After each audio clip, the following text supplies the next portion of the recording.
안녕하세요, 대표님. 안녕하세요. 오, 이거 뭔가요? 기계가 되게 크네요. 예, 지금 저희가 제작하는 영화를 프린트에 찍고 있습니다. 아, 프린트를요? 이게 캔버스 천인 것 같은데 되게 크기가 크네요. 예, 이거보다 더 큰 사이즈도 있고, 이것은 지금 120cm 폭의 캔버스입니다. 127cm요? 정말 색감이 이쁜데 혹시 이거 작품 이름이 뭔가요? 폴 시낙이 그린 우물가의 여인이라는 작품입니다. 우물가의 여인이요? 이거 되게 인기가 많겠어요. 예, 예. 대표적으로 폴 시낙의 색감을 잘 드러낸 것입니다. 하나하나 전부 수 없는 점으로 찍어서 완성된 작품이고요. 그럼 대표님, 이거 액자로 완성되어 있는 것도 볼 수 있나요? 예, 있습니다. 옆으로 잠시 가보실까요?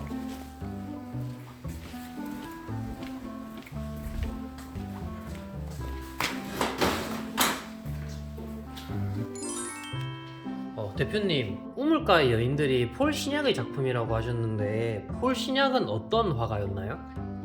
예, 폴 시낙은 프랑스 파리의 부유한 가정에서 태어났습니다.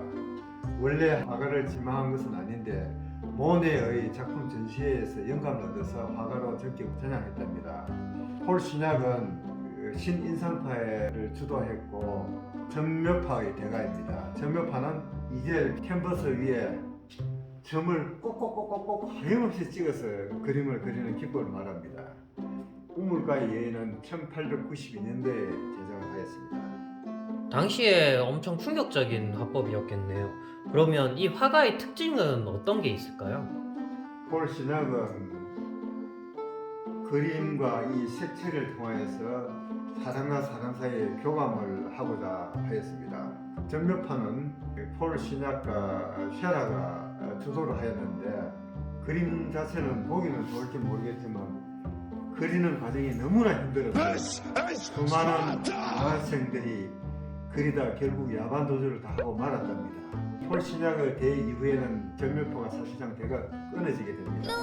약간 도트 게임에 도트를 하나씩 찍듯이 너무 작업이 고돼서 문화생들이 도망갔다는 말씀이군요.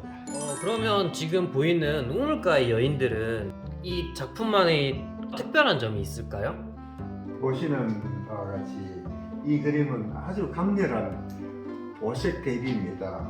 이 진한 초록색들과 붉은 여인의 옷, 노란색과 푸른 바다가 대비를 잘 이루고 있습니다.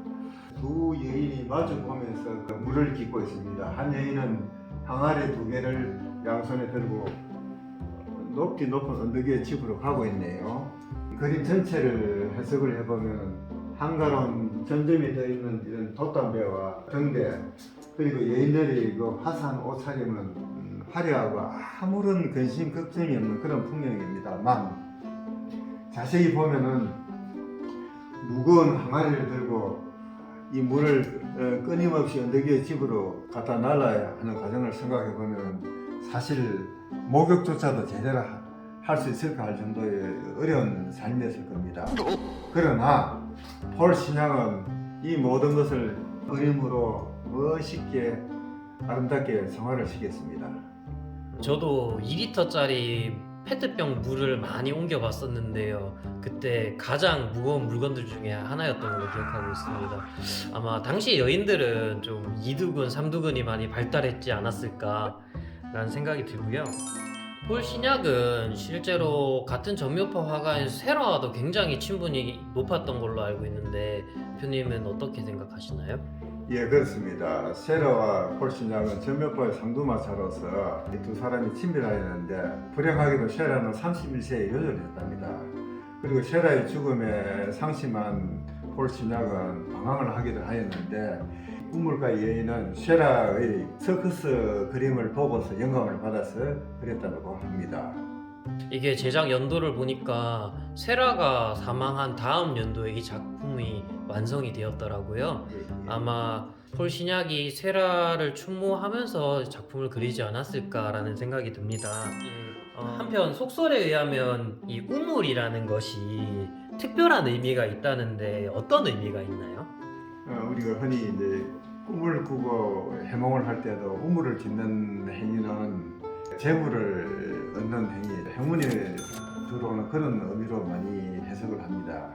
우물에서 무언가를 길어 올린다는 것은 그 샘이 마르지 않고 끝없는 화수분처럼 모이는 그런 것을 의미하는데, 혹시 이 가정집의 경우에 벽에 이런 그림을 한 점씩 두게 되면은 화목과 재물운을 기대해 보는 것도 좋겠지요.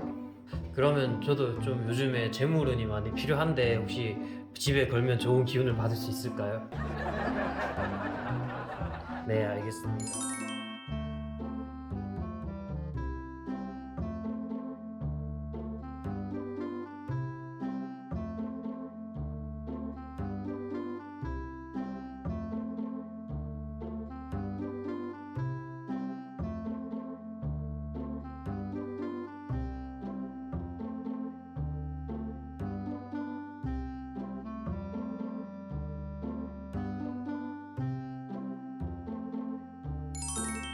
제가 우물가의 여인들을 다른 화집이나 전시회에서 봤었을 때 지금 보이는 것보다 색이 칙칙하고 희미했었는데요. 이렇게 섬세하고 좋은 색감을 구현하는데 어떤 비결이 있었을까요? 우선 좋은 품질의 이미지를 사용합니다. 그리고 20년간 연구 노하우를 바탕으로 원화의 색감을 보다 더 자연스럽게 표현하려고 하며 때에 따라서는 수작업으로 보정도 하기도 합니다. 이렇게 정밀하게 수차례 작업 과정을 거친 다음 실제 제작을 하게 됩니다. 마지막으로 하실 말씀 있으실까요? 다음에는 저희가 2002년도 세종문화회관에서 전시한 거장의 성결전을 보여드리도록 하겠습니다. 앞으로도 이모 아틀리에를 계속 지켜봐 주시고 유튜브에 구독과 좋아요, 알림 설정을 부탁드립니다. 감사합니다. 대표님 되게 아침 일찍부터 작업하고 계시네요. 예. 지금 이 작업이 뭐 하고 있는 건가요?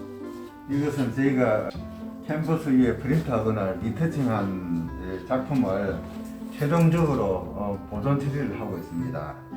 아, 이게 특별한 좀 코팅액으로 이렇게 수작업을 하시나 보네요. 예, 그렇습니다. 나중에 이 작품이 올해도 색상이 변하지 않고 때가 타지 않게 하기 위해서 보존 처리를 하고 있고요. 이 작업이 끝나면은 혹시 오염되더라도 물 걸릴 일도 쉽게 관리가 가능하지요. 이렇게 하나하나 다 수작업으로 작품을 처리하면 너무 시간이 많이 걸리지 않나요? 이게 기계로 하지 않는 이유가 있을까요? 예.